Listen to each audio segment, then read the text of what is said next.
City of Salem, City Council Committee on Administration of Finance, co-posted with the Committee of the Whole, met in the Council Chamber on May 13th, 2025 at 6 p.m. for the purpose of discussing the matters of the fiscal year 2026 operating budget meeting and capital improvement plans for the following departments: the mayor, legal, human resources, IT, and library.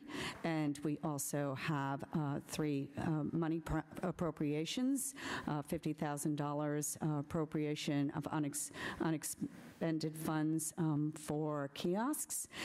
We have $40,150 in funds from the cost incidentals, and also $91,236.71 appropriated from the first Swampscott Road intersection improvements, and also $2,861,344.99 appropriation of unexpended funds related to the Canal Street project. With us tonight from the Committee of Administration and Finance, we have Councilors Stott and Councilor Harvey. And from the Committee of the Whole, we have Councilor Prosnewski and Councilor Cohen. Also with us tonight is Mayor Pangallo, John Ankowitz, our IT Director, Beth Renard, our City Solicitor, Lisa Camarata, our HR Director, Tara Mansfield, our Library Director, and Lisa Peterson, our Chief of Staff from the Mayor's Office. And welcome, everyone. Oh, I'm sorry. Yes. Yeah, sorry, Anna Friedman, our Finance Director, and I apologize for that. So this is the first of our Administration and Finance Budget Committee hearings for our fiscal year 2026 proposed budget. The meetings will run through mid-June. The agendas are posted on the city calendar, which include a link to the fiscal year 2026 proposed budget, almost 700 pages, and other financial information, including the fiscal year 2026 budget in brief, which I always find really helpful. It's an overview of budget priorities, timelines, breakdown of revenue sources, and where your money goes. And these budget hearings are a great opportunity to learn about what each of our city departments do and their vision for the department moving forward. If anyone from the public has any questions in regards to the budget hearings, please email me at amerkel@salem.com. And I'd also, joining us now is Councilor Watson Felt, who is on the A&F committee as well. And also joining us from the Committee of the Whole is Councilor Hepworth. And lastly, I'd like to make sure to thank Anna Friedman, our Finance Director, and the city's finance team for all their hard work that goes into the proposed budget and their overall fiscally responsible leadership that they have they steer the ship for Salem. And thank you very much. Okay, so we are going to respect people's time. We are going to go out of order and start with the legal department. And that starts, that is the Solicitor and Licensing Board, and it includes our DEI Director. And also joining us from the Committee of the Whole is Councilor Marcillo. And we are going to start with the legal department, which is in section 10, and it begins, and we will be voting on the budget summary page, which is 360. And I will turn it over to our city solicitor.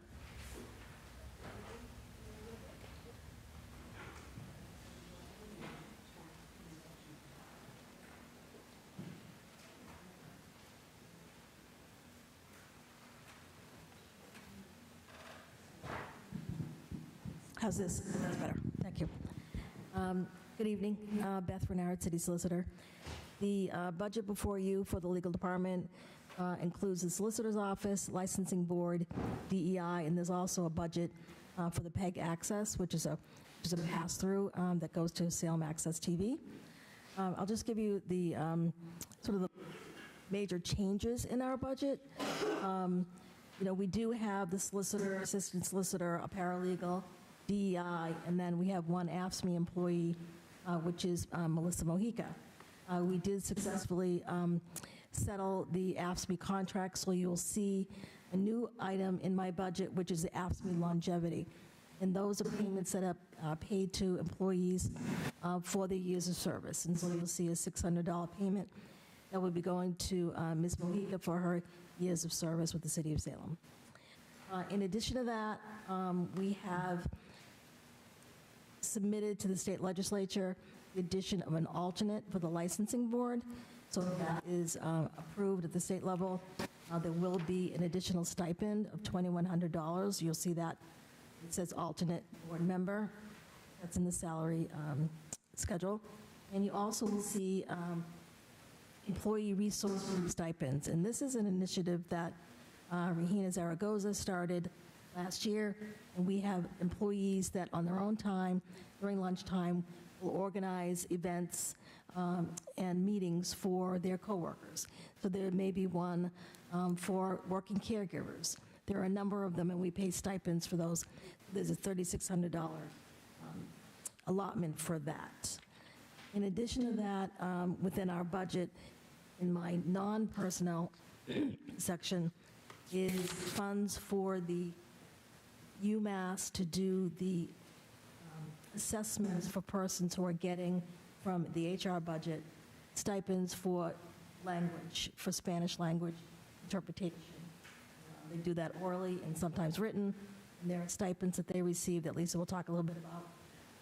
This is for the UMass to do the assessments to make sure they're qualified to do the oral translation and the written translation. Those are the major highlights of the change in the budget. Great, thank you. Any questions from the counselors? No? Counselor Cohen. Thank you, Chair Merkel. Not being a member of the committee, I just want to express gratitude, City Solicitor, to you and your department for being accessible, responsive, and really doing incredible work on ordinances and other things. Thank you. Thank you. Great. Thank you, Counselor Cohen. And I will echo that sentiment. Thank you. We really value and appreciate the work that you do. It's a heavy lift, and thank you very much. Appreciate it. Yeah. Counselor Rosillo. Thank you, Chair. Not being a member of the committee, I'm just looking at your goals and objectives, and one of them has to do with the transfer station. Where do we stand in that process of remediating it? So we recently had a meeting with DPS and our outside engineering LSPs, and we are looking at feasibility of moving the DPW facility there. There's a study, the mayor can talk a little bit more about that, but there is a study undergoing right now. But we do have an LSP. We do have, years ago, we did a design for a transfer station itself. But right now, we'll be looking at what we can do as a combination of a building with a small transfer station yard drop-off area. So Ray, Joden, myself, the city engineer, and our outside counsel are working on that. So what do you think is going to be done by 2026, I guess is? So we're going to make a decision about what we're going to do, I believe, by 2026. And then we will have to work with DEP to finalize the plans for whatever that is, whether it's just a small transfer station or whether there's actually a building on it. So we'll be able to get those plans ready. Ty and Bond is the outside counsel, very familiar with the site. And Weston and Sampson has also been involved in a study. Okay. And then secondly, another goal of redeveloping municipally controlled properties. Besides 5 Broad Street, what does that cover? What are we actively working on right now? Just 5 Broad we're working on actively right now. The planning department is working on the Crescent lot that's underway. Can't think of anything else at the moment. Okay, thank you. Thank you. Any other questions from the council? Okay. Yeah, Counselor Stott? I didn't know if there was any additional commentary on the expenditures or all good. Okay. On that said, I would also like to say my thanks to the department and make a motion to refer to the council a positive recommendation. It's been a while. Let me make sure I get this right. Positive recommendation for the Solicitor and Licensing Board personnel line of $550,078, and a Solicitor and Licensing Board expenditure line of $84,900 for a total department line budget of $634,978,000.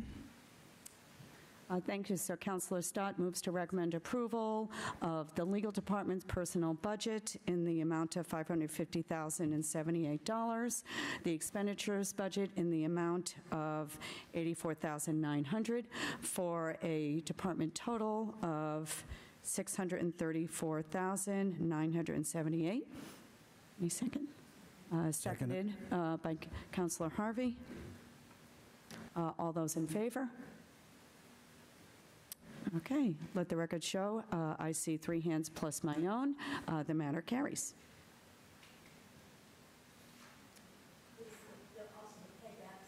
Yes, let me just announce the page and stuff. Okay, so the next item we have to vote on is, the PEG Access Funds, which is on page 365. And yes, I will mention, this always catches my eye, and Anna Friedman and I were talking about this yesterday when we had our conference call, and it's the Public Educational and Government is what it stands for. And it's, and of course, correct me if I'm wrong, but I did find this very interesting, Beth, that we receive funds from Comcast that we immediately pass along to SATV. And this is for the reasons for it are equity in government practices.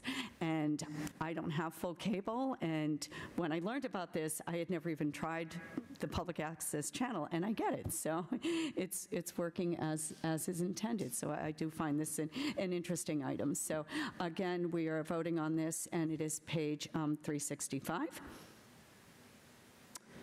Any questions? Yep. No. No questions from the counselor? Okay, Counselor Stott? Thanks. I'd like to make a motion to recommend to the council positive approval for the PEG access expenditure of $691,250.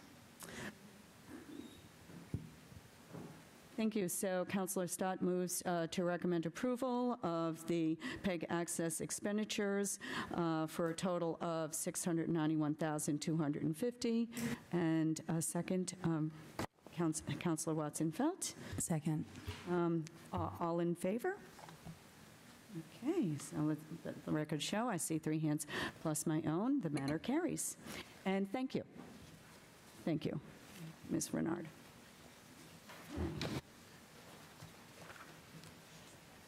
Next, we move on to Human Resources, and this is Section 11, and the budget summary is on page 369.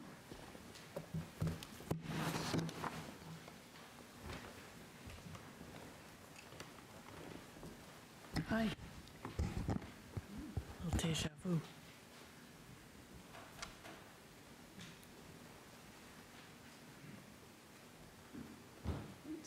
And we'll start with Lisa Camerata. A little deja vu. I feel like I was like just here. Now you get to sit down. It's nice to see everybody. So, as you know, I'm the Human Resources Director. This is my 17th year. Very happy here. I made a move 17 years ago after 22 years, and I've never looked back, so I'm really happy here. The Human Resources Department, I think I've interacted with all of you on for many different reasons, right? Our department does a little bit of everything and a lot of a lot. I guess that's the way to say it, right? One of my staff recently said, she says, I feel like everything touches HR, right? Whether it's, checking on their direct deposit or their payroll or their insurance or job postings, whatever. It's just, we get to get involved with everybody, and I think that's why we all really like it. So there's myself. I have an office manager assistant, Alicia Brady. She's been with the city for, I think, almost 30 years. Personnel aide, Amy O'Keefe, who started out as an intern in the legal department. And we have a new benefits manager, Irina Snow. I don't know if anyone's had a chance to meet her. She's caught on really quickly. She's been here for about a month and a half, and I feel like she's been here for 6 to 8 months. She's really that good.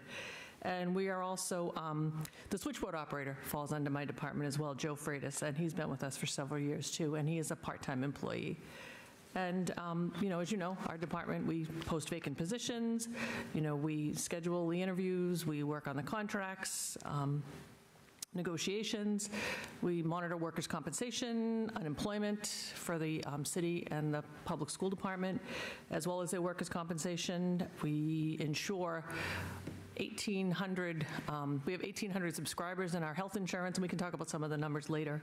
And, sort of all those different pieces fall under us. And I would say that we've got some big budget numbers that we'll talk about as well. Anna and I have worked pretty closely over the last couple of months to try to figure out ways to cut those costs. And we can talk about that as well when we talk about the health insurance piece. Great, thank you.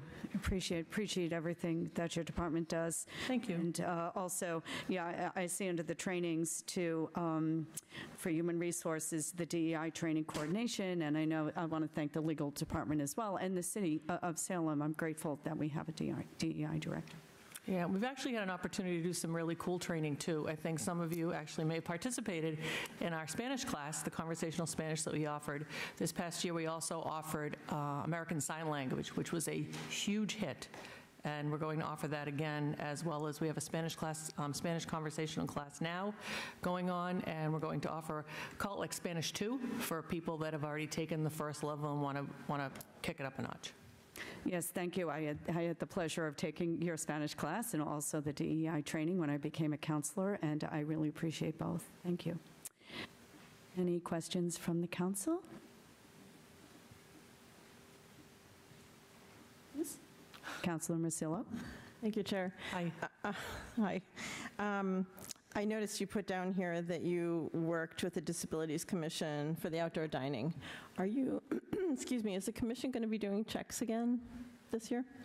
Yes, I think I mentioned this last night too. Even when we're sort of off the clock, I'll get a call from like Morgan from our who takes our minutes, or even some of the commissioners saying, I was at such and such and there's an issue with this or that. We'll be out there, and also what's nice, you'll hear from the building department when Vul is here, that we have another inspector. So with Michael as well as Gail, they'll be out there checking. But we'll be out there, yeah. I mean, this is sort of the first year was, I don't want to say it was the first year, actually, Councilor Cohen mentioned it, right? We just went out there in pairs. And then last year, we were actually part of the permitting process. And this year, if you watch some of those meetings, we're even like stricter than we were last time. So yeah, we'll be out there. So the short answer is yes, we will be checking. Yeah. So tell me, how do you think the permitting process went with using the Disability Commission as like an advisory? Did that work? I think it did. I mean, I think that it's a big education piece for some reason. Well, not for some reason. I mean, I get it. The more we get involved, it was just more education, as far as, like we talked about last night, like a 36-inch wide space, or whether it was, we sort of struggle with the tap boards because those are more for construction as opposed to just completely boxing in a place.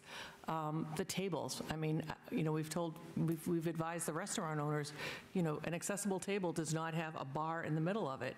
We did have someone who got so creative that they actually cut the bar so that the table became accessible. So, I mean, there's an effort there, but it always comes after the education piece. So I think that it's been really helpful to include us as a commission, plus the paperwork that, or the forms that are filled out also include, recommendations and recommendations for the tables and the chairs and that sort of thing. So yeah, I think I'm glad that we're part of it.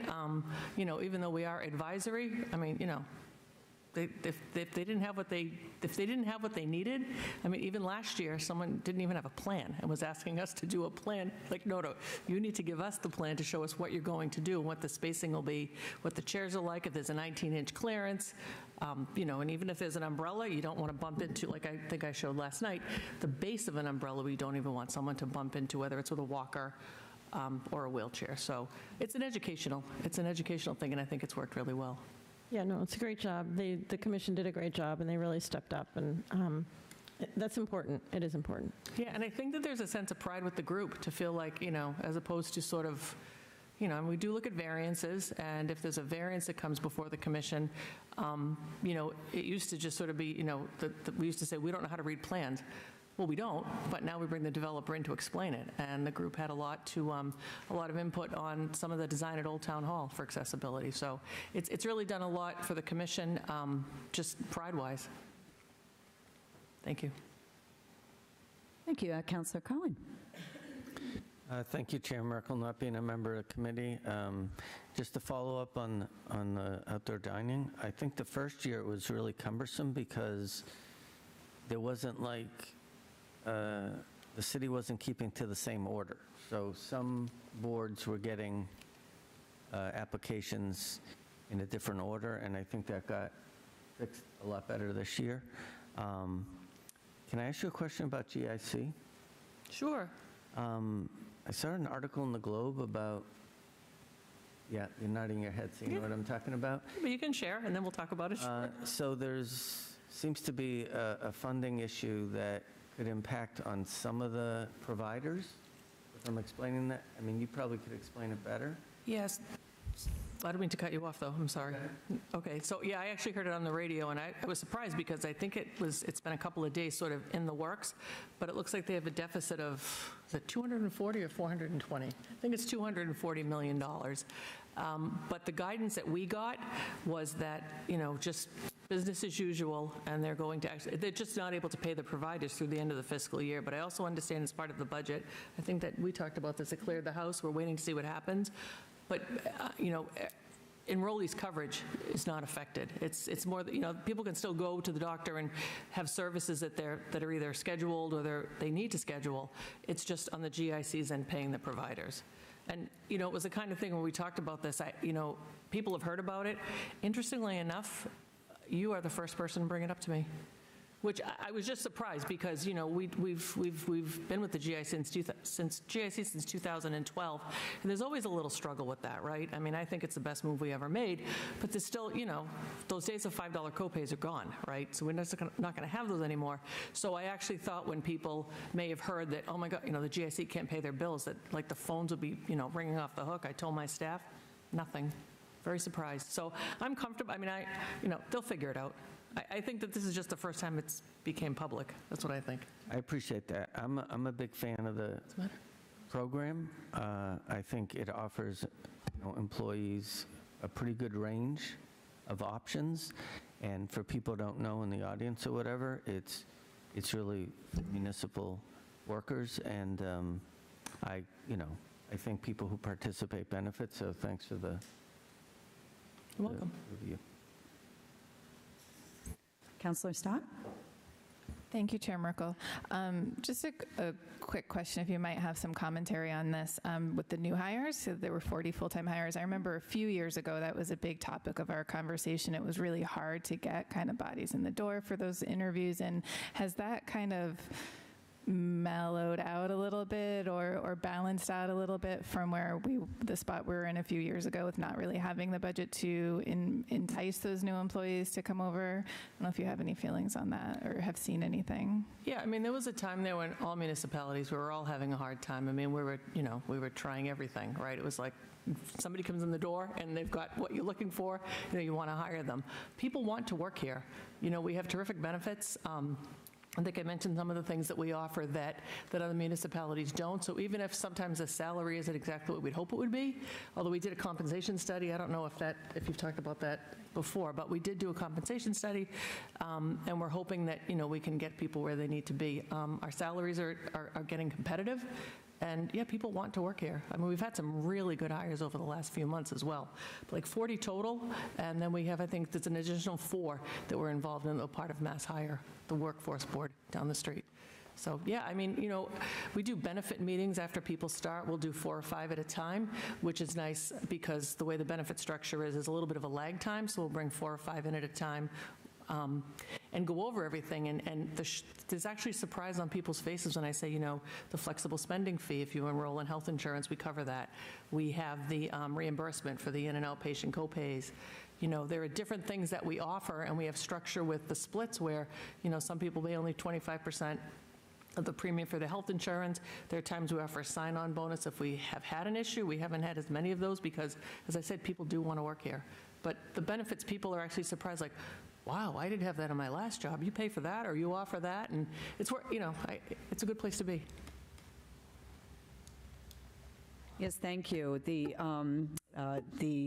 compensation study was discussed at some of the budget retreat meeting, and that's really appreciated. The focus on, employee retention, it's smart financially, and we want to treat workers in a respectful way, and that's all good news, and it's appreciated. Thank you. And also for clarity, the Human Resources Department will be voting on the general administration, and then also there's a vote for the workers' comp budget, unemployment compensation, and the group insurance, employee insurance benefits. And also of note on tonight's agenda is the capital improvement plans, but they are just for two of the departments on our agenda tonight, for IT and the library. So that's why they haven't been mentioned so far. Any other questions or comments from the council? No? Okay. Councillor Stott? Thank you, Chair Merkel. I'd like to make a motion to refer to council with a positive recommendation for the HR General Admin Personnel budget line of $491,023 and an expenditure line of $34,200 for a total departmental budget of $525,223. Second it. Thank you. So Councillor Stott moves to recommend approval of the HR Department's personnel budget in the amount of $491,023, the department expenditures budget of $34,200 for a department total of $525,223, seconded by Councillor Harvey. All in favor? Let the record show, I see 3 hands plus my own, and the matter carries. Next, on page 373 in this department, we have the workers' comp.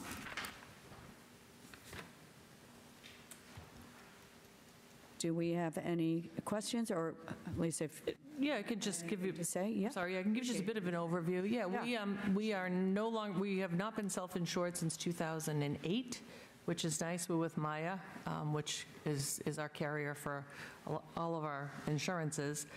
It's, at times, we have people that are out of work. But as I mentioned, I think in part of my narrative, it's just really helpful to have an insurance company handling the claims. We still have 4 tail claims you'll see in part of my budget request. We call them tail claims. They're pre-Maya. So there are employees that were injured that are on permanent and total disability, and so we're still paying their salaries, and we still own their medicals. But anything after 2008, Maya handles. So it just works out really well. We insure, the school department falls under here. As you know, we are a much smaller side of the house, so our claims, we have 23. We've had 23 this fiscal year, and the school department's had 123. So it's, we work with that, and, Anna and I work with that. We work with their team over there to make sure, we're doing everything we can. But it does represent 84% of the claims, and on the city side, we have 16% of the claims. And we do try to get people back, even if it's on light duty, because, statistics show the longer somebody's out, the chances of them returning. So we actually have someone who may be coming back on light duty shortly, which, there's a way to figure it out. There's a way, even if they can't drive a truck or go out and do inspections, there's always something we can find something to do, because we don't budget for, we budget salary, we budget employee salary, but what Maya pays out in insurance claims and those indemnity payments, which is at 60% of their wage, will hit our premium like 2 years down the road. So it's sort of the gift that keeps on giving, but it's not really a gift. Thank you. Thank you. That's interesting. Any other questions or comments from the council? Okay, Councillor Stott. Thanks, Chair Merkel. I move to refer to the full council a positive recommendation for the workers' compensation personnel budget of $334,360. Second it. Thank you. So Councillor Stott moves to to recommend approval of the worker compensation personnel total of $334,360, seconded by Councilor Harvey. All in favor? Let the record show. I see 3 hands plus my own. The matter carries. The next item for Human Resources is the unemployment compensation budget summary is on page 376. And I'll just tell you that the city, we're also self-insured for unemployment insurance. Usually private employees pay into what's called a solvency fund, and they pay a percentage based on their payrolls. We're just self-insured for it. And so this can be a difficult one to budget for because, we just don't know what will happen. I mean, Anna and I were talking about this earlier today. The maximum weekly benefit has gone up, and I just heard yesterday that the unemployment rate, so if the unemployment rate changes, it actually triggers an extension. I don't mean to be the bearer of bad news, but I think we'll still be okay, but you might have already known this. Depending on what the rate is, not just in Massachusetts, but there's like 7 metropolitan areas that if the rate hits a certain amount in any one of those, it will trigger an extension. So right now it's 26 weeks, but there's now an extension for 30 weeks. It's only 4 weeks, but it is 4 more weeks of benefits. And Springfield, I guess, is the one metropolitan area that put it over the top at 5.2. If it hits 5.1 or higher, then it triggers an extension statewide. So we're hoping. I mean, we estimate conservatively only because, we're just not sure what's going to happen, at the schools. And a lot of times what happens is if somebody does get let go, they usually find something before the start of the school year. So we're hopeful. We're cautiously optimistic. Great. Thank you. Thank you for that information. Any other questions from the council? No? Okay. Councilor Stott? Thank you, Chair Merkel. I make a motion that we recommend approval to full council the unemployment compensation personnel department total of $220,000. Second it. Thank you. So Councilor Stott moves to recommend approval of the unemployment compensation personnel total of $220,000, seconded by Councilor Harvey. All in favor? Let the record show. I see 3 hands plus my own. The matter carries. And last for this department, we have the GIC, Employee Insurance Benefit. Budget summary is on page 378, the next page. Yes, and we already touched upon this. Anything else to add or any questions, anyone? We would love to tell you there was no rate increase this year, but that would not be telling the truth. But we got really creative, right? And Anna and I worked through to try to recap some fringe that we hadn't captured before, and we've done a deep dive, and I think that, the rates are what they are. We do what we can to sort of promote. I mean, this year we did a video, which was actually kind of fun, so that people, for open enrollment for the different plans, encouraging people to maybe enroll in a less expensive plan, some of the smaller HMOs. We did get some migration, not a lot. But, we keep an eye on it, and we just try to educate people. Thank you. Sure. Yes. Yep. One thing to note for this year that's new, because it can look a little confusing in the summary table, is that we have broken out the medical insurance from the city and school. Previously, that was rolled in together, and this was done for transparency purposes. So those are the projected amounts for the city, which is in the legacy municipal insurance line, which looks like there's a cut, but it's not really a cut. It's just that the school insurance has now been separately budgeted for in the line below. And so while that amount of money isn't in the school's specific appropriation, that is an amount of money that is in the overall budget for insurance for school employees. Okay, thank you for that clarity. Yep. Okay, Councilor Stott?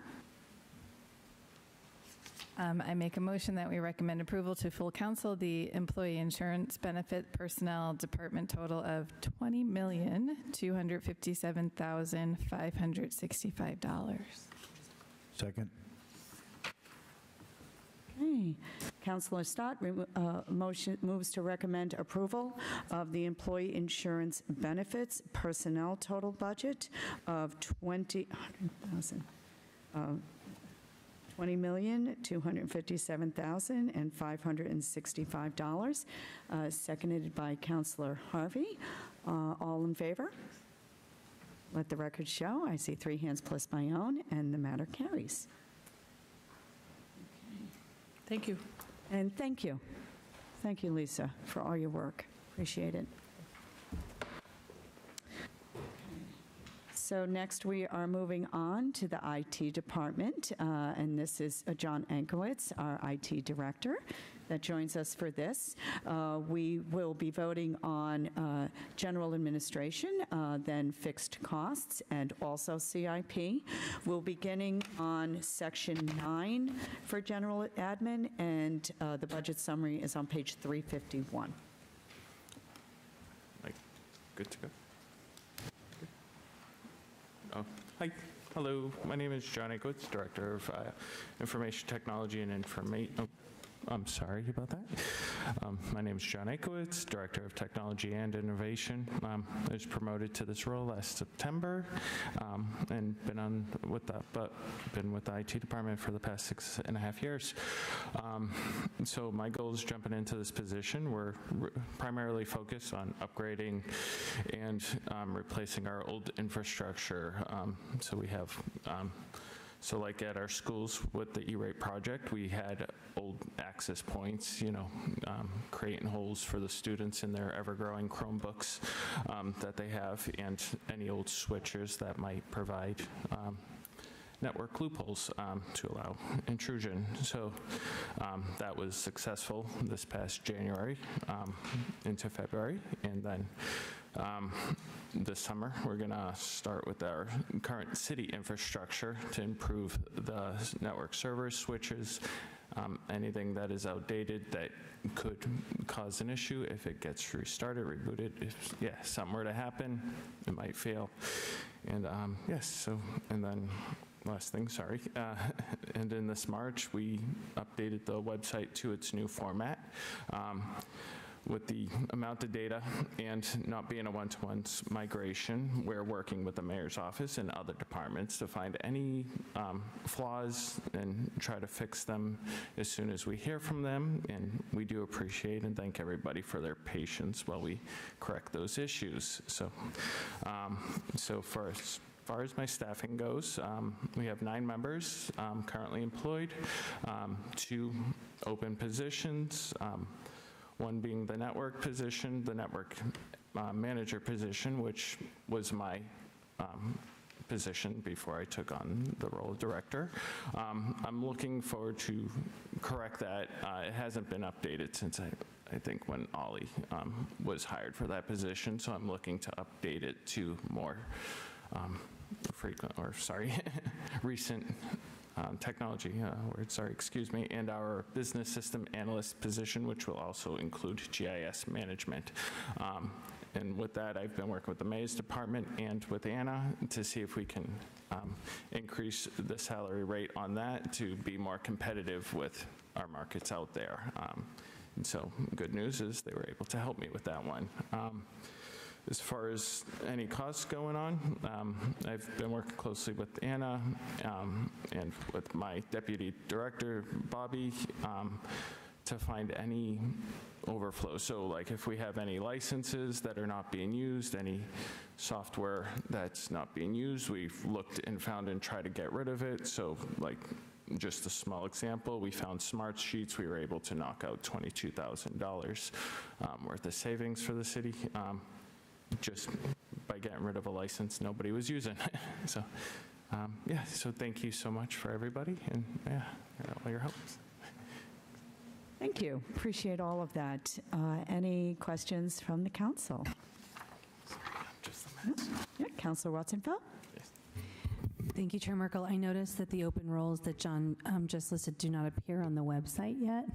Is that because they're being updated or? Which question? I'm sorry, what part is the open roles that you said were unfilled? Yes, so I would like to update them. So yes. Before they are published openly? Yeah, okay. Please. No. Thank you. Sorry about the delay on those. You're fine. Right. Any other questions or comments? No? Okay, Councilor Stott?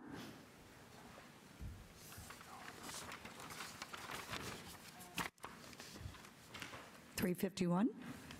Thank you, Chair Merkel. I'd like to make a motion that we recommend approval for the IT General Administration Personnel budget of $806,993, expenditure budget of $12,500 for a department total of $819,493. Second it. Thank you. Councilor Stott moves to recommend approval of the IT Department's personnel budget of $806,993, the expenditures budget of $12,500 for an IT Department total of $819,493, seconded by Councilor Harvey. All in favor? Let the record show. I see 3 hands plus my own. The matter carries. The next item for this department is fixed costs on page 354. And this page was an insert. Yes. Thanks. Any comments or? Just to make sure everyone has this, there should have been a new page like this at your desk tonight. The table had it printed out. Apologies. Thank you for printing it out. Any questions from the council? No? Okay, Councilor Stott. Thank you, Chair Merkel. I'd like to make a motion to recommend approval for the IT fixed cost expenditure budget of $926,500. Second it. Thank you. Councilor Stott moves to recommend approval of the IT fixed costs expenditures in the amount of $926,500, seconded by Councilor Harvey. All in favor? Okay, let the record show. I see 3 hands plus my own. The matter carries. Next, we do have the capital improvement plan for this department. This is in the red tab, section 7, and we are going to be looking at page 229. We're going to be, for CIPs, we'll look at the 5-year capital plan, all funds, which starts on page 228.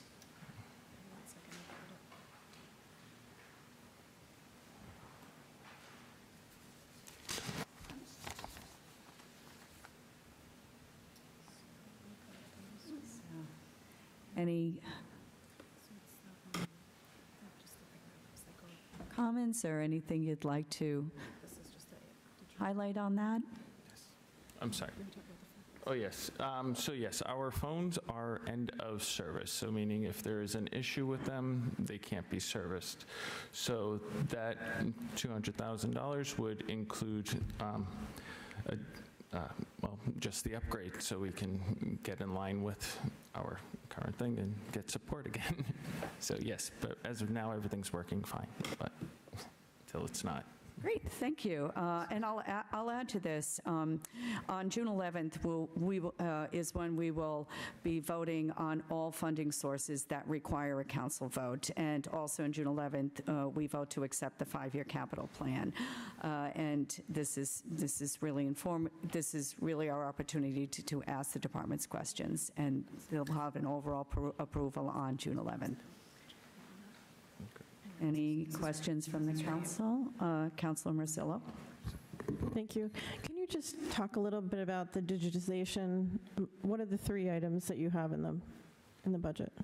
Yes, so it looks like we have existing funds from that, so we were able to carry that over. So this is really just for nobody that's unaware, it is just taking any paper data and digitizing it. So any maps, anything, and just we send it off to a vendor, and yeah, they make it so we can have it on Laserfish and on the website. That's sorry, excuse me. Is that along the question, or am I missing? So this is just every year you go through a $25,000 budget basically for digitization? Is that what you're saying? Sorry, I believe Anna would like to answer. Yes, the goal is to set aside an annual amount. There are requests from multiple departments for digitization efforts.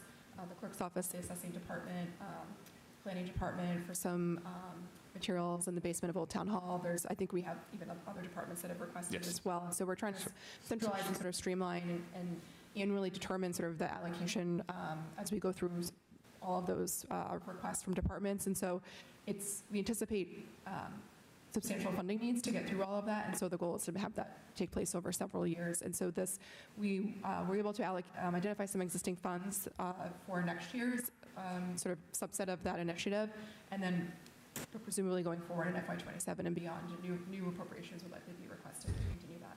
Okay, so this is digitization of like old records that, okay. Like in the basement and things like that. In the basement. Yes. Yeah. And then is the goal to get rid of them? I believe destruction, I believe that is part of the role to, Whatever's allowed under law. yeah, allowed under law, I believe. Yeah, so. Okay. All right, and then can you talk about the life cycle management? So life cycle management is, so the growing costs that we have. So whether it be for licenses, for Microsoft licenses, hardware, laptops you have, anything, just to keep it live and recent. So, yeah, so we need a new TV. It falls under that, or any new Zoom equipment with the Zoom rooms growing still. It would fall under that equipment. So. I guess how, can I just ask? Sorry that I'm This not isn't, clear. no, it's not you. I just, why is this under CIP instead of a budget item? Great question.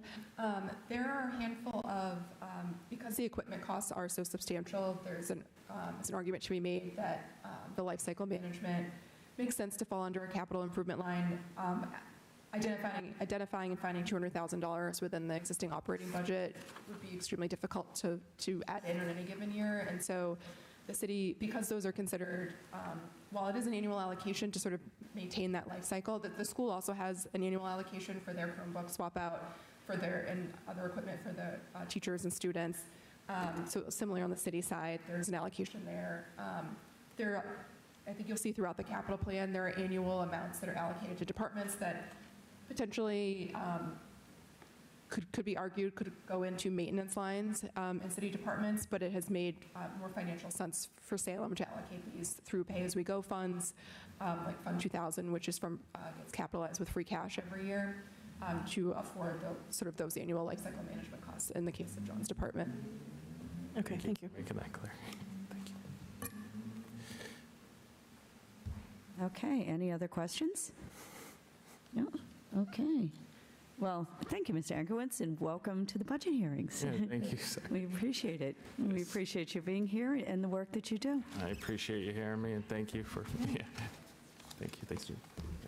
Okay, so next we have the library, and Tara Mansfield, our library director, will be joining us, and we will be going to section 24, and the budget summary is on page 573.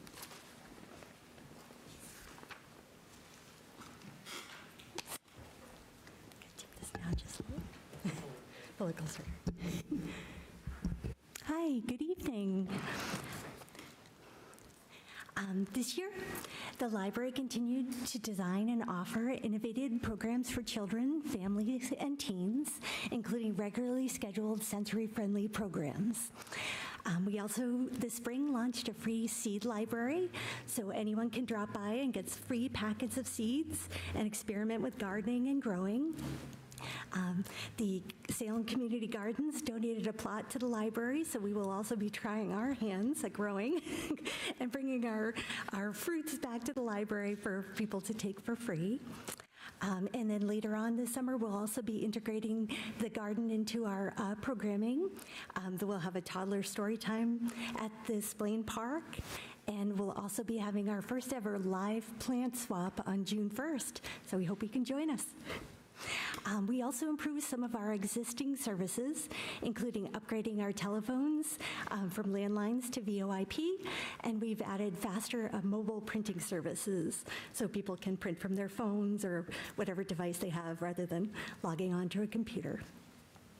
Our goals for next year always center around supporting our community and making the library accessible. So for next year, we're going to develop programming for adults because we received some feedback that adults would like to have more activities at the library.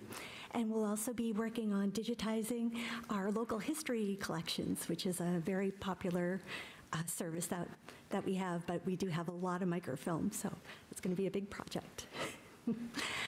Jumping into the numbers, our personnel lines include increases for our AFSCME employee and our non-union employees, but our SLSA union librarian staff are negotiating at this time.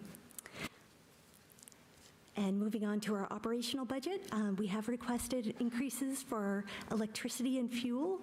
We are open 7 days a week, and with the kind of weather swings we're having, we are just using more and more than it seems we ever expect to. And then our telephone expenses also increased because of the VoIP software, but we were able to compensate by reducing our request in our materials line. And I think that's it. Thank you.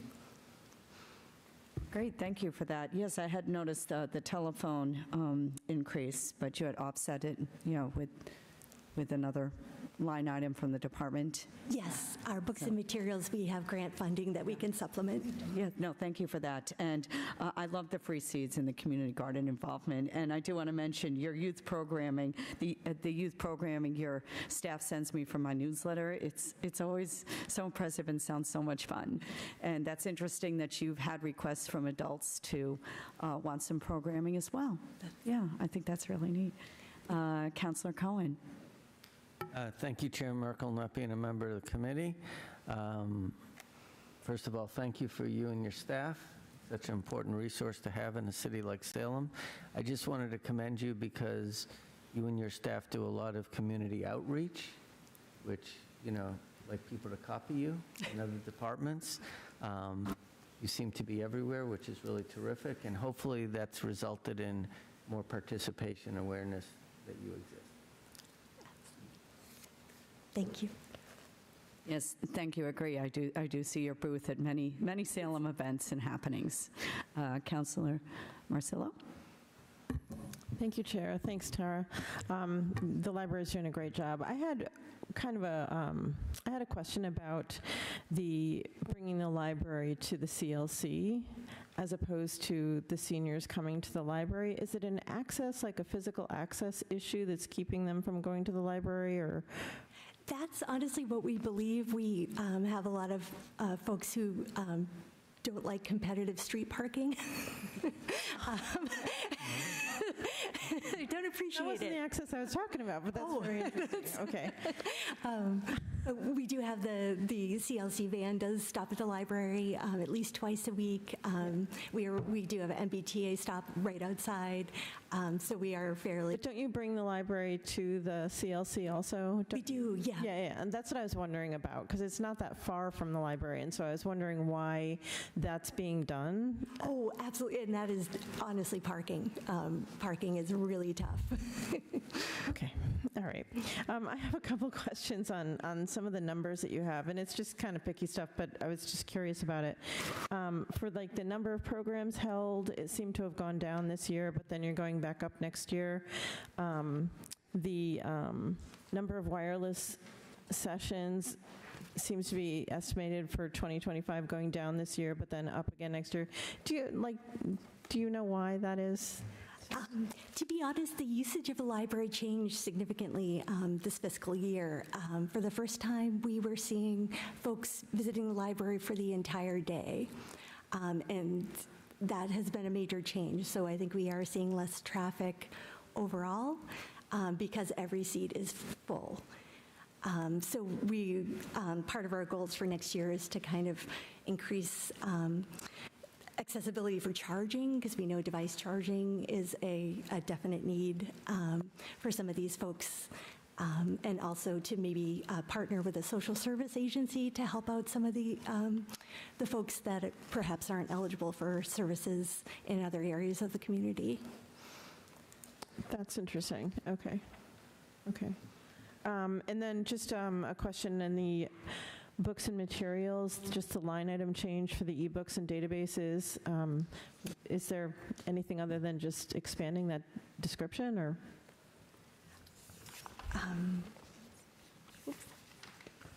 Sorry. Do you see what I'm talking about, Anna?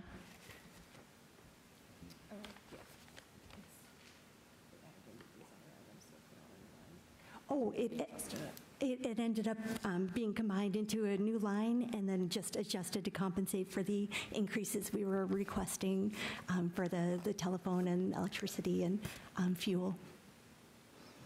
Okay, but there's no difference in the category, like? No. No, okay. The system thinks it's a new thing because there's a change in characters, so it gives it a new line. Okay, all right, thank you. Thank you. Councillor Stott.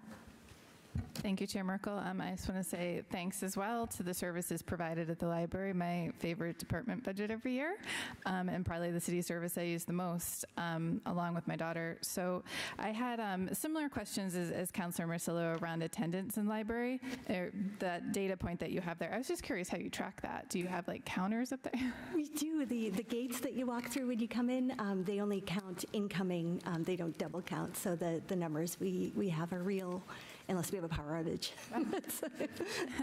That's good to know.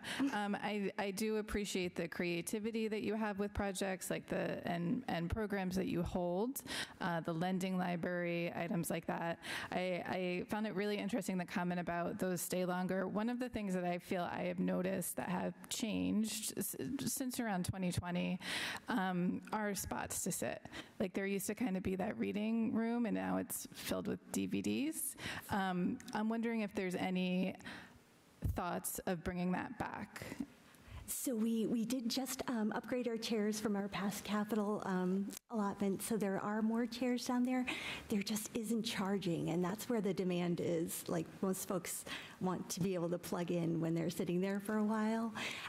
So part of our plans for future capital is to increase even more seating areas and try to expand that access, because we will see people pulling into areas where we don't want them to sit because they're trying to charge their phone. Yeah. Yeah, that's great to hear. I mean, the public library is one of the few places that we have left that you can go to free of charge, sit down, pull up a book or sometimes magazines, although I notice those are lower, and just have a seat and spend time without spending money, which I think is just a great needed resource, and I appreciate the city's what's the word I'm thinking of? The city's, support of that.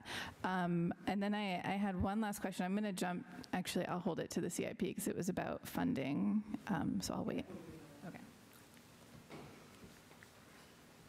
Okay. Any other questions from the council? Okay, Councillor Stott.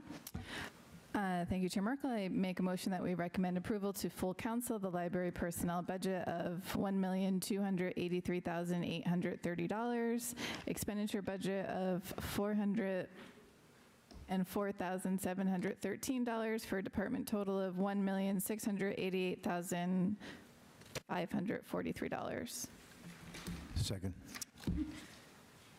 Councillor Stott moves to recommend approval of the library personnel budget for $1,283,830 and an expenditures department total of $404,713 for a library department total of $1,688,543, seconded by Councillor Harvey. All in favor?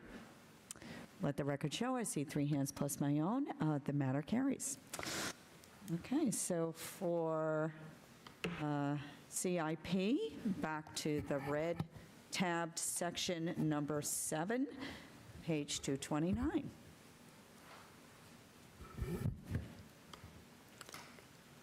And we are requesting more funding to continue our ADA improvements. The library was last renovated in 1989, so it is non-compliant with a lot of things being just at the wrong level. So we're working through all of our support railings, our signs, our sinks, and everything. We are looking also to replace the courtyard doors. So in the children's room, there are a set of 3 sets of doors that lead out just to the courtyard that's protected for children, and those doors have failed. Unfortunately, they are not weatherproof, and unfortunately are not waterproof anymore either, so we are hoping to get those replaced. So, and then we have our annual fund for repairs. As everyone knows, with historic buildings, especially heavy-use historic buildings, we are constantly having to replace and repair things. We have loose slate shingles. We have a new leak. We have a lot of things that we need to address that are hard to budget for in advance.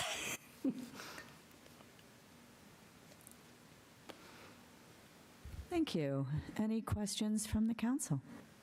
Councillor Stott. Thank you, Chair Merkel. So I had a question about the furniture, which I think you answered earlier, and I appreciate that. And then just a follow-up question about the courtyard entrances, because that's kind of my other, we have this beautiful lawn area that nobody is allowed to go on. So is the plan for the new entrances to make that more accessible and open for people to go on, or will it still be, I'm not sure if there's a time schedule now. It sounds like now it's not open at all, but is there going to be any additional access to the grassy area at the library? Okay, so we are hoping, honestly, with our adult programming to hold programs outside. One of the tricky things with the library is the visibility out into that area is not great for staff. So we do want to have someone out there. We do have spiked fence. There are a lot of things. So we are definitely working on that. We plan to do as much programming as we can outside. So just to confirm, so you don't want to have public out in the area without a staff member present because of safety concerns? Yeah, with the fence? And the fountain is not a safe thing. There's a huge electrical box there for the fountain. It's not like a. I understand that. It's I think disappointing. There are very few kind of grassy areas there that would be great for adding additional outside furniture for people to sit out and read a book. One of the frustrating things for me about the library is the physical space. While it's a gorgeous, beautiful old building, it's not. It doesn't have the most communal areas to sit. Yeah, so. Being able to utilize every inch that we have, including the outside space, would be a dream. So this is my last chance to say it here in a budget meeting, so I'm saying it. Thank you. Thank you. Any other questions from the councilors?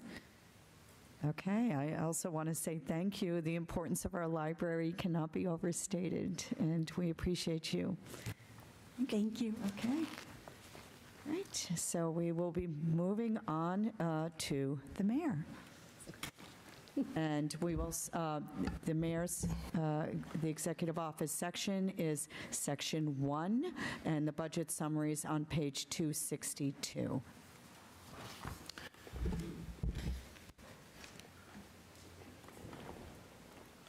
Good evening, councilors. It is great to be back with you again for this annual process. I want to start off by just, again, I know it was mentioned at the top, but recognizing and thanking Anna and the finance team for all that they do to make this document possible.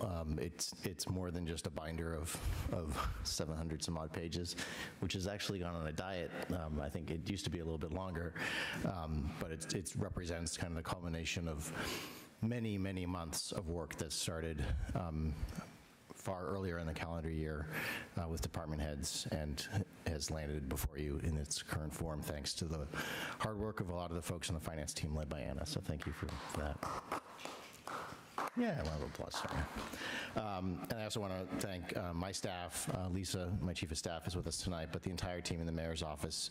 I'm really fortunate to have a strong team there working on a variety of the challenges that we have in our community, from our new Children's Alliance director to the work that's happening around housing stability and constituent services and our special events programming and preparing for 2026. There's a lot of activity in our office. If you've been by, you know that it's certainly picked up with the inclusion of the housing assistance work that Lori Stewart's been doing with a regular kind of line of people coming in to see her for assistance with programs. So proud of the work that's been happening. It's a busy city. I'm fortunate to have the opportunity to serve and to lead the team that we have, not just in the mayor's office, but across all of our departments. I'm happy to talk about anything specific in this budget if you'd like. I do want to call out a couple of things. We have a lot of information in the performance measures, so I'm happy to talk about those. Some of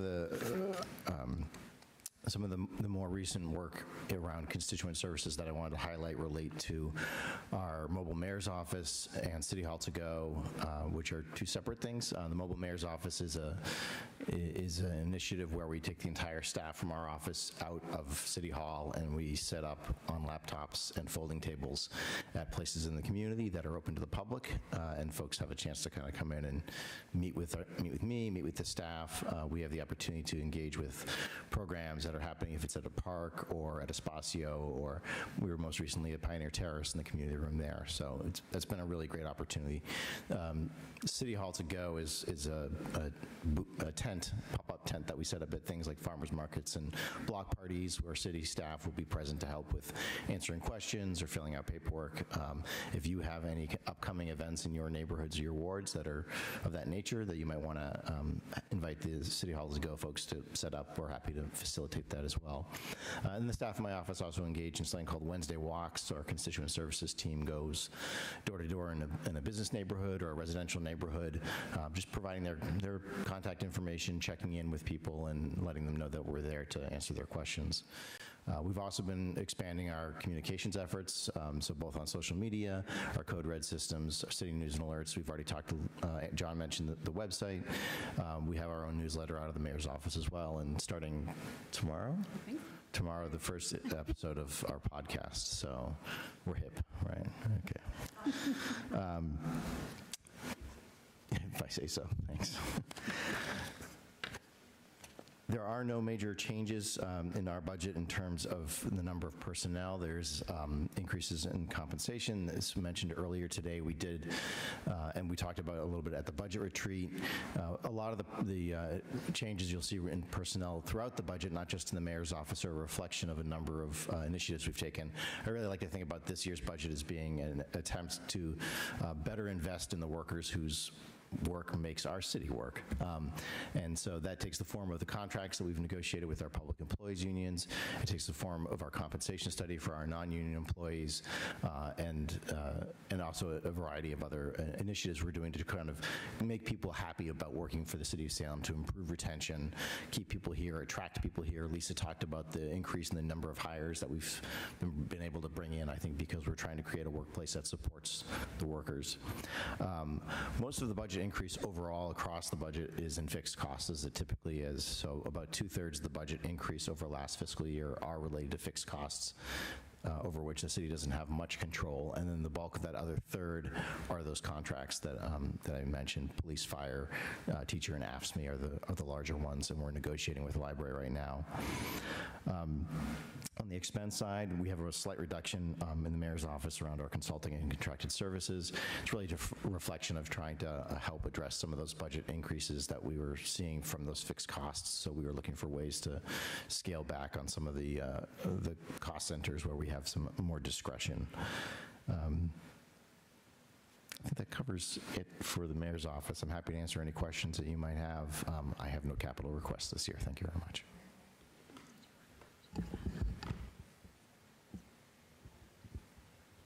Oh, yeah, sorry, one more point. The other increase in the personnel cost is that this is the last year of the Housing Stability Coordinator's position, which had been funded with ARPA. Is this the last year, or we have one more left? We're 50-50 this year, so we have one more next year of we're gradually moving that position salary off of ARPA and onto the general fund. So that increase is also a reflection of why the personnel costs are going up. Great, thank you. You actually touched upon the items that I have highlighted on the page here, because I did want to comment on the constituent services. Residents have commented, it's certainly been on their radar. I had highlighted your Wednesday walks. I see your team walking around the downtown to the businesses, and the City Hall to go, the housing stability services. I know how busy that's been, so I really appreciate it, and the residents have appreciated as well. I see it at the Community Life Center as well as the other locations you have mentioned. Also, I'd love to hear a little bit about the Salem City Academy that has popped up on the radar and definitely caught my eye. You want to just talk a little bit about what that is, since it's new? Sure. So we've actually run it in the past. It's been a long time since we've did it. So Mayor Driscoll had done a version of it once, and then we did it, I think, maybe 2 years ago.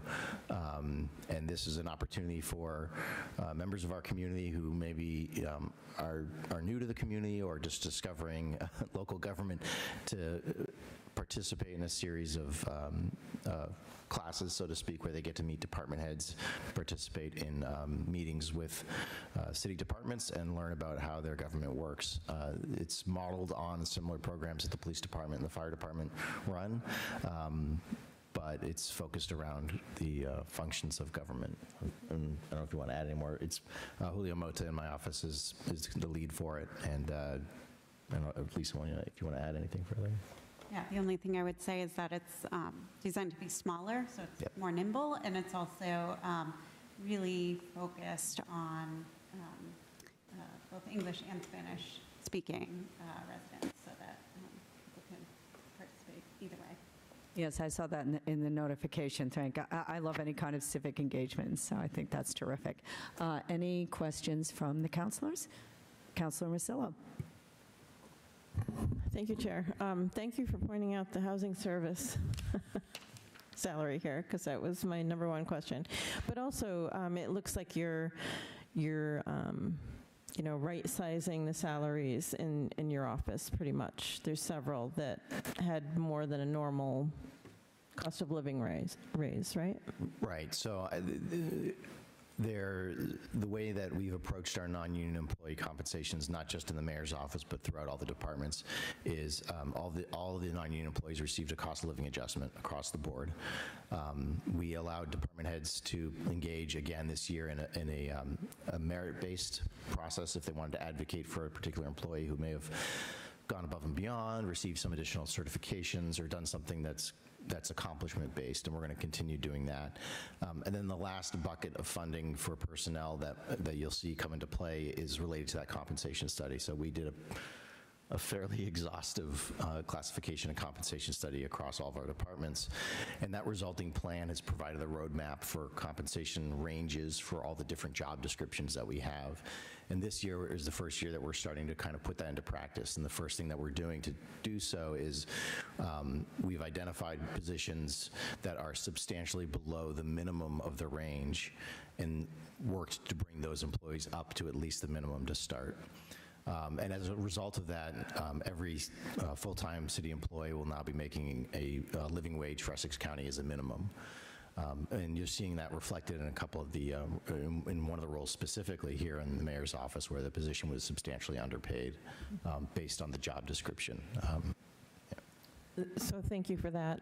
Can you just, off the top of your head or Anna's head, what other departments were the compensation was changed because of that study that was done? Council on Aging, Veterans Services, I think. Parking Department. You mean Transportation Department? Transportation. And I think Planning Department had a couple as well. Okay, thank you. And then I had a couple questions. How do you measure the success of your mobile mayor's office? Well, we've only done, I think, maybe 5 of them so far, so we judge them based on the number of people who are able to come in and visit with us. So, how would you categorize the people that come to visit you in these on these days? Not sure. Well, I mean, why are they coming to see you? Are they complaining? Is it because you're in the neighborhood? Are they going there anyways and they just happen to see you? Like what? Yeah, What's I think the draw? I think it's a combination. So, for example, when we were at Forest River Park, in the function room, we had a number of residents who live in the neighborhood around the park that wanted to come talk about activities that were happening in the park they were concerned about.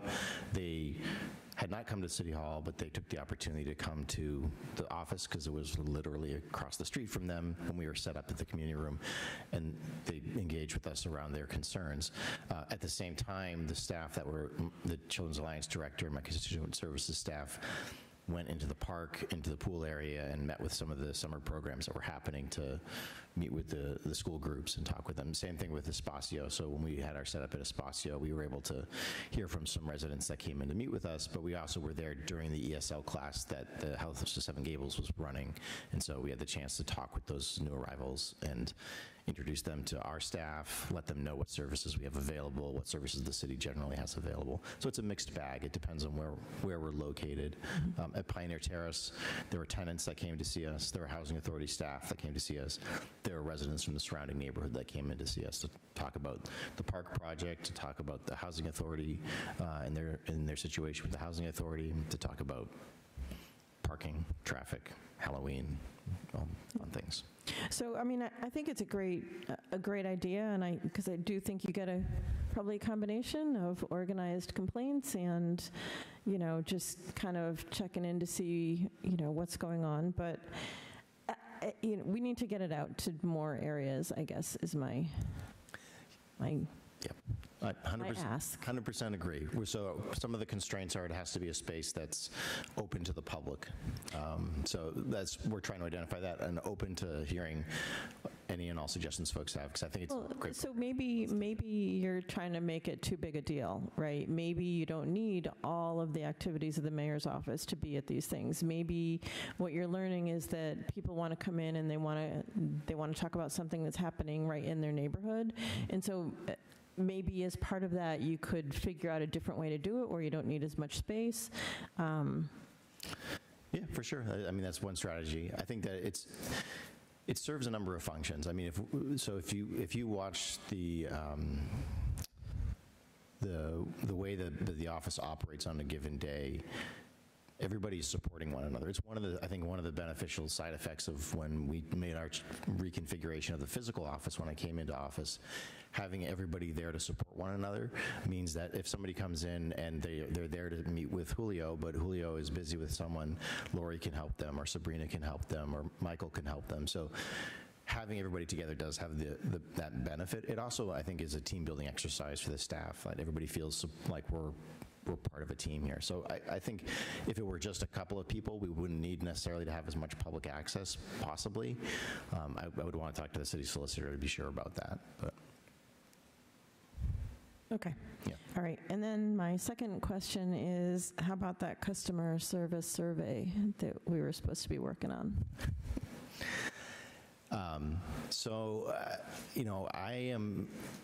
I have some concerns about the customer service survey, the way it's been framed. I think, prefer to go back to considering an annual resident survey, which is something that we had done for a very long time and then discontinued, I think, right around the time of the transitions because of the transition. I think it provides a more comprehensive overview because my impression is that a customer service survey for somebody who's coming in because they are upset about a parking ticket, they're not going to, I think, necessarily be able to properly reflect on the customer service because they're upset about why they're here in the first place. And I worry about whether or not we're getting an accurate picture from a constituent coming in who's feeling an emotion about their interaction and not fully or fairly to the employee thoughtfully processing how that employee is trying to treat them. I'm not sure if that correct. Yeah, I mean, I understand what you're saying. The problem is that any sort of an online survey gets very little response. I mean, it really doesn't get a whole lot of response as much as we try to get it out there and get people to reply. I I think you guys should think about it a little bit more. Think about other ways that you could do it. Maybe, some sort of a kiosk at the front and back door as they're going out. Just a little 3-question. I understand what you're saying. They're going to come in, but not everybody comes in angry. Some people are coming in to pay a bill. If they had a bad experience paying that bill, wouldn't you want to know that? Like, I just feel like we need to be able to capture some of this stuff, because we hear it as counselors. People will call us up and say they had a bad experience. Well, I don't know what happened. I don't know what your mood was when you came in, but right, Yeah, absolutely. I don't know what to do with it. I don't know what to do with the complaint. I'm certainly not going to call the person and say, hey, I would hope that if you're receiving a complaint about an interaction between a resident and a city employee, you're contacting Lisa, the department head, even if it's an anonymous complaint, that we can still try to address it. Because we do receive feedback about interactions with employees, both positive and negative. I have to say, we do get positive feedback as well from people in praise, but it's probably not as comprehensive as a feedback form or a survey would be, but I don't want to give the impression that people don't contact us to say, I had a really bad time doing this process or dealing with this person, or I just want to give this person a shout out because they've gone above and beyond, or they were really professional in the way they responded to my questions. It's more qualitative than quantitative in that respect, but we do get feedback around that. okay. Okay, thank you for that. Yes, I appreciate the concerns you expressed about a customer services a survey as well.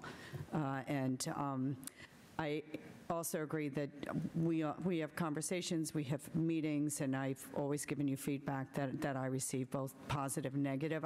I think when it happens more organically like that, can be a little bit more helpful, because I do appreciate those concerns about collecting data in that way for the staff. Councillor Cohen? Thank you, Chair Merkel, not being a member of the committee. So I guess I had 40% of the mobile mayor's office. And I kind of see the, as you were putting it, like the pros and cons. I felt bad because the Forest River Park was right after some things that happened in the neighborhood, and it was almost an ambush where, people kind of, got together and decided to come in. But I think there were a lot of other people who came in to talk about just general stuff. I'm really super appreciative of you showing up at Pioneer Terrace. I think just in general, people who live in public housing don't always feel like they're heard, they don't have access. As much as we have Code Red and other things, it's really hard to disseminate information sometimes. And because of that, I think sometimes some of the residents don't feel heard. And I know I was there for a little bit, and there was a lot of people there, and I really appreciate the way you guys made people feel heard and important. I do want to make some comments in a positive way about the union contracts. I know you had a lot of contracts that you resolved last year, and so just a couple of things. The AFSCME contract had this very unique study on wages that would enable the contract to be reopened, and Mayor, you and I talked about how unique that is, and I think it's a good example for other unions to have. The teachers' contract situation is really spectacular because you and the school committee really got ahead of it and decided to hold, negotiations during the summer. And I think the result is that we have really super competitive wages for our teachers, which is a good way of retaining people. For people who don't know, the police contract, usually a lot of the senior members of a union, always fighting to get the best pension and wages, but some of the younger or more recent hires in the police department fought, as you know, to have better compensation for those with degrees. So it wasn't just based on having a criminal justice degree, but almost any degree gets better compensation, and I think that's a really good thing. as our police department looks more like the city. And the most important thing to me, and you touched on it, was the living wage reclassification. In the labor world, it's great to get an extra dollar, but reclassification can mean more money. It can mean, a better path to another job. And I think that is actually really spectacular. So I've actually talked to some people in our positions in other communities who are like, wow, you did reclassification. So really congratulate you on those labor things. And I think it's going to mean that we have more reasonably happy workers who will be more productive for the city. Thank you.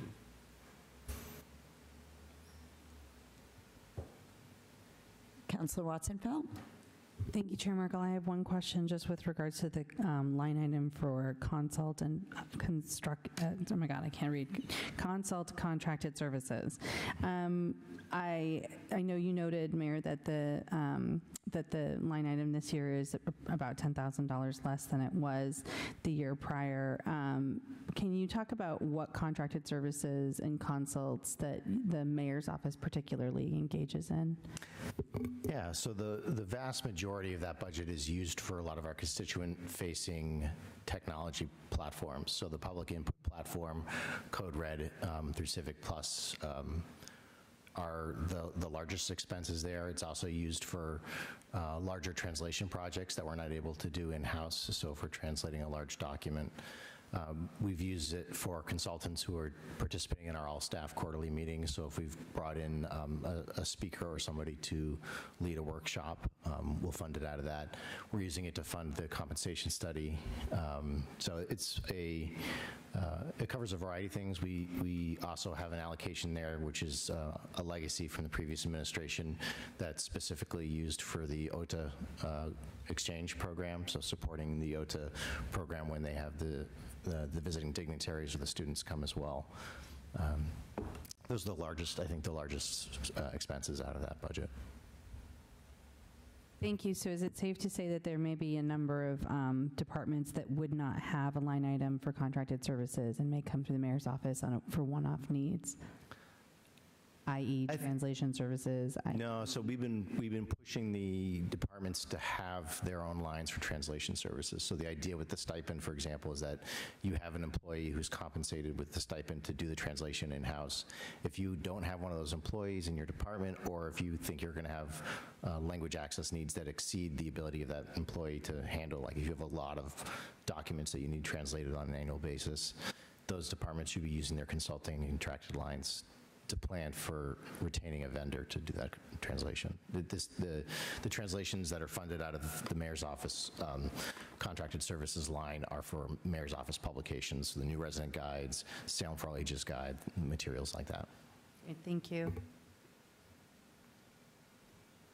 And I was just going to add, related to the OTA line item, you might have noticed that one went down, and I just want to emphasize that is a very robust relationship, and that's not any indication that that is going down. It's just right sizing, because that's how much we were spending. So we're just trying to tighten things up. Thank you. That was interesting to learn what that covers. Yeah, and it's a lot, actually. I thought it was a big number, but when you mention all those things, it's, yeah, that would be expensive, but it was interesting to learn that. Any other councilors have questions or comments? Oh, yep, Councilor Watson-Felt. I'm sorry, I do have one additional question with regards to the Code Red coming out of this budget line item rather than the IT or being a part of the web services. Can you speak to why that may be the case? I think it's a reflection of the way it was funded originally. I mean, it's just been in that budget as long as I can recall. Maybe in the future it would be moved out, but I think that that's the budget that was used to pay for it. So.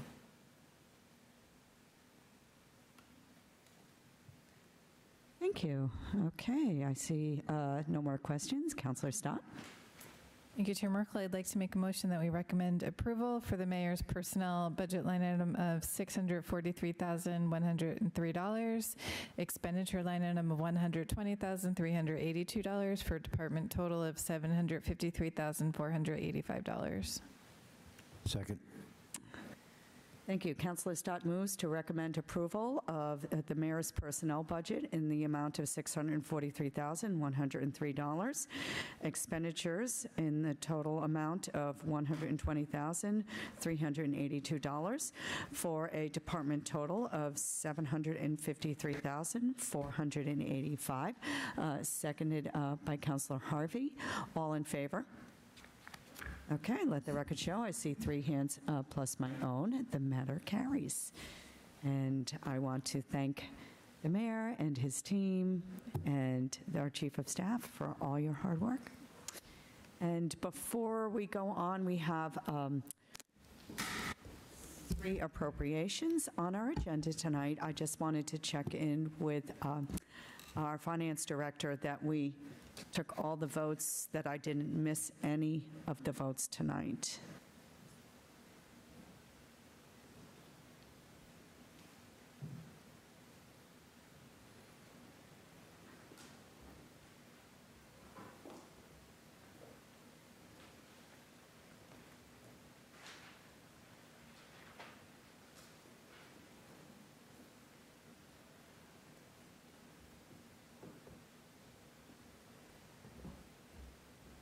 Just waiting for a moment to Anna to finish checking.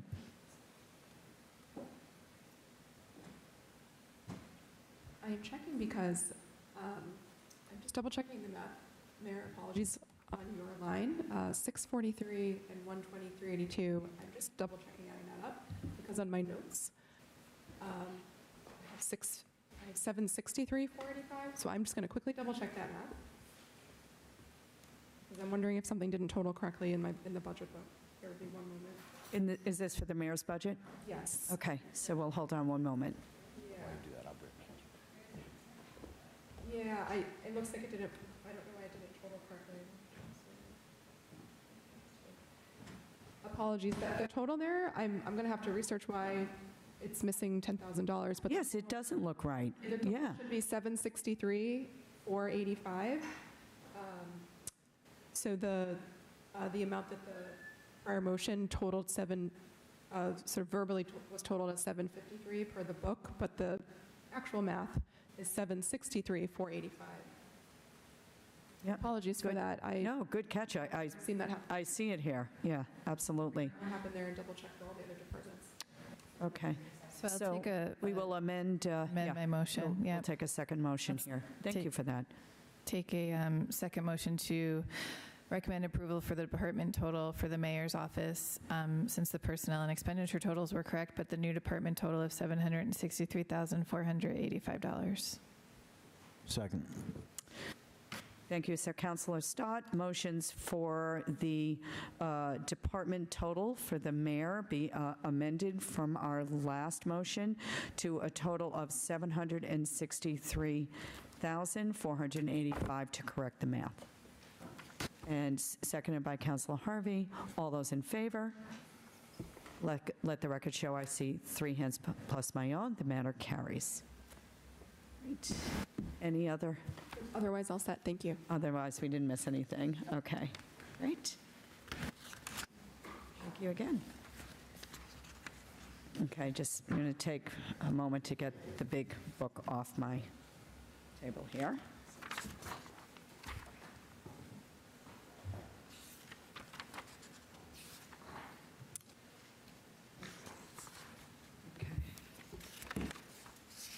Okay, so we are now taking up 3 appropriations. We will be voting on each one separately. And these 3 appropriations are unspent bond proceeds.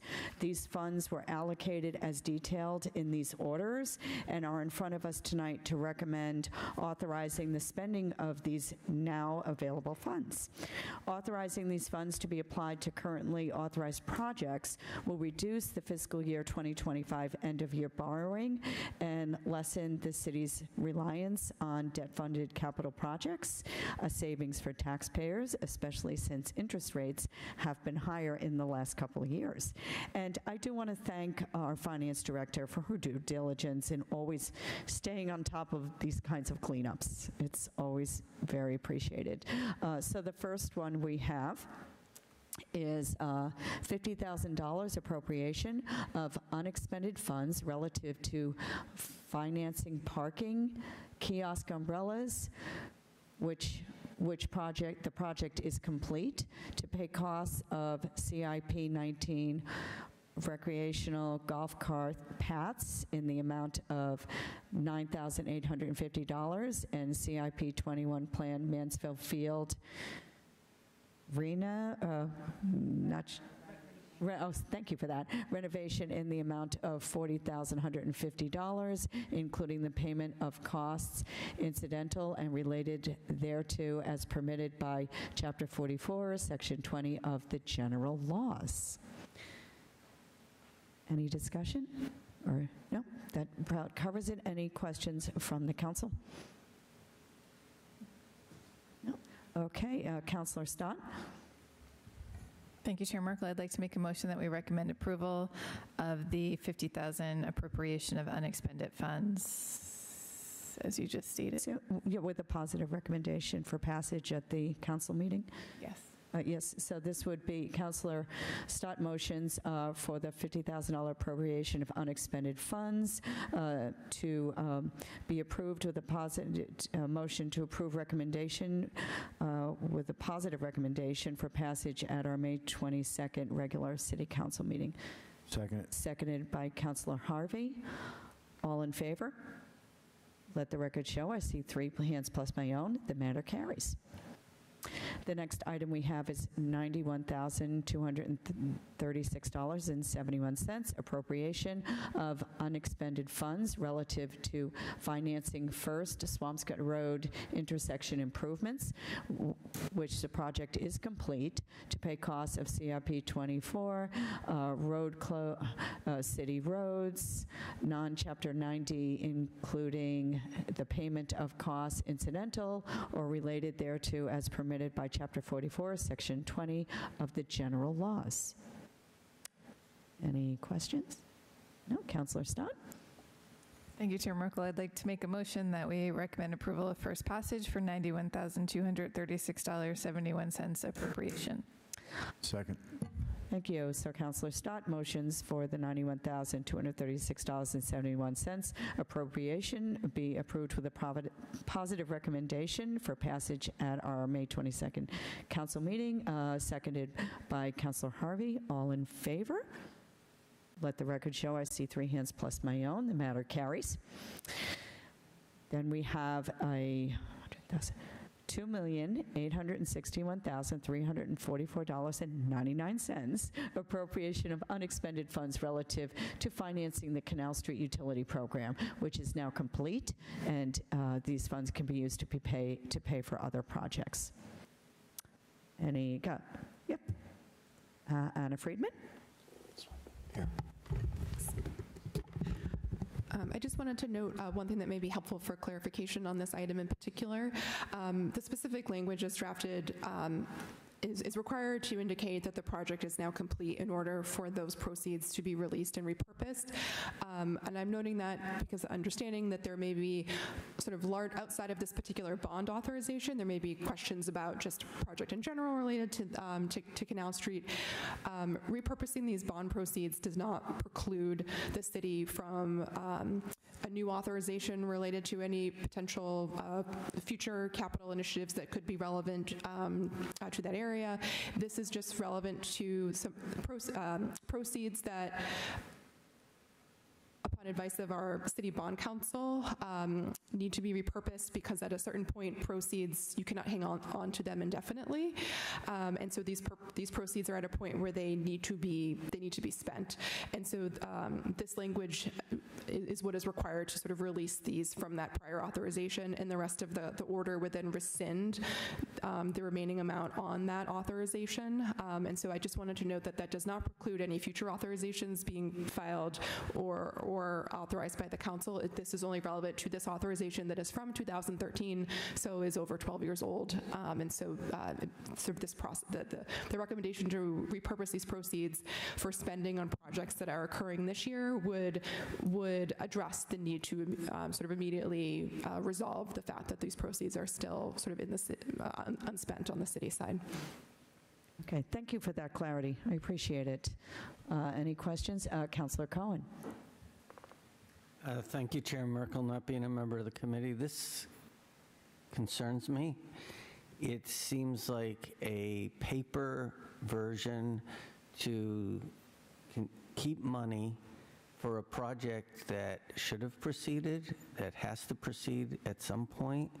And if I'm reading right what you said, it's because the money cannot be spent as quick as we need to spend it for a project, because Canal Street is certainly not finished, and it's actually starting to deteriorate again.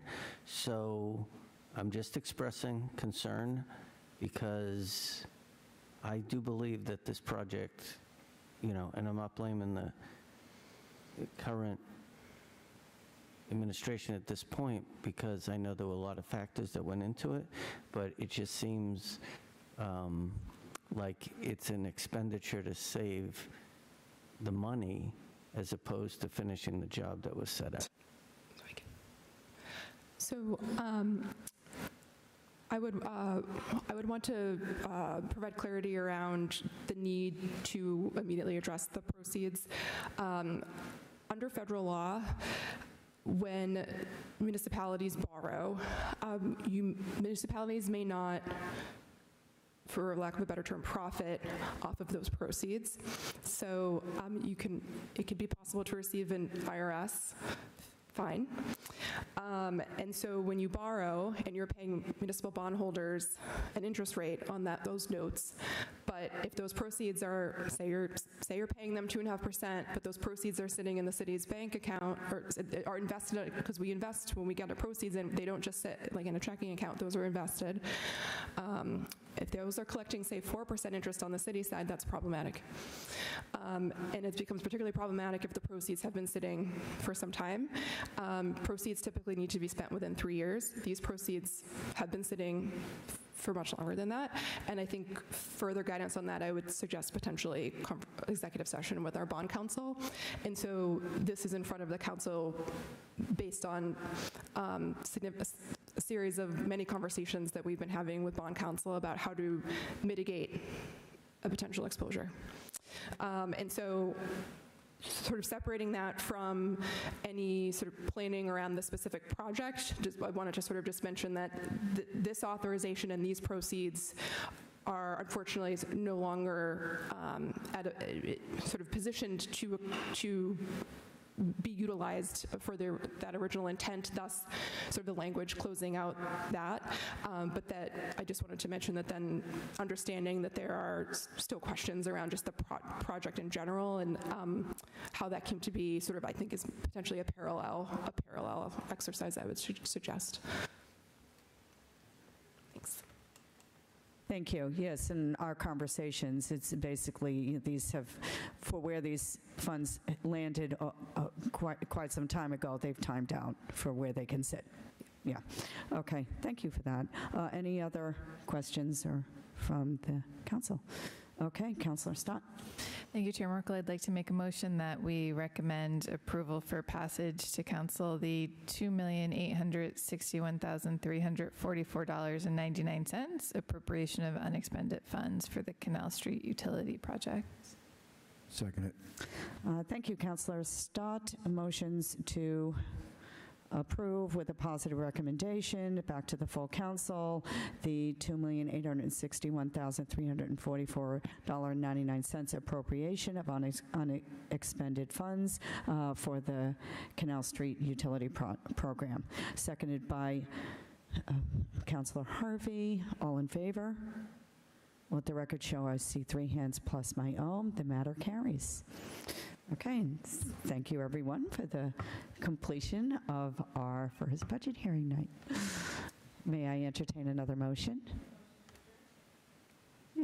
Motion to adjourn by Councillor Stott, seconded by Councillor Harvey. All those in favor? Meeting is adjourned. Thank you.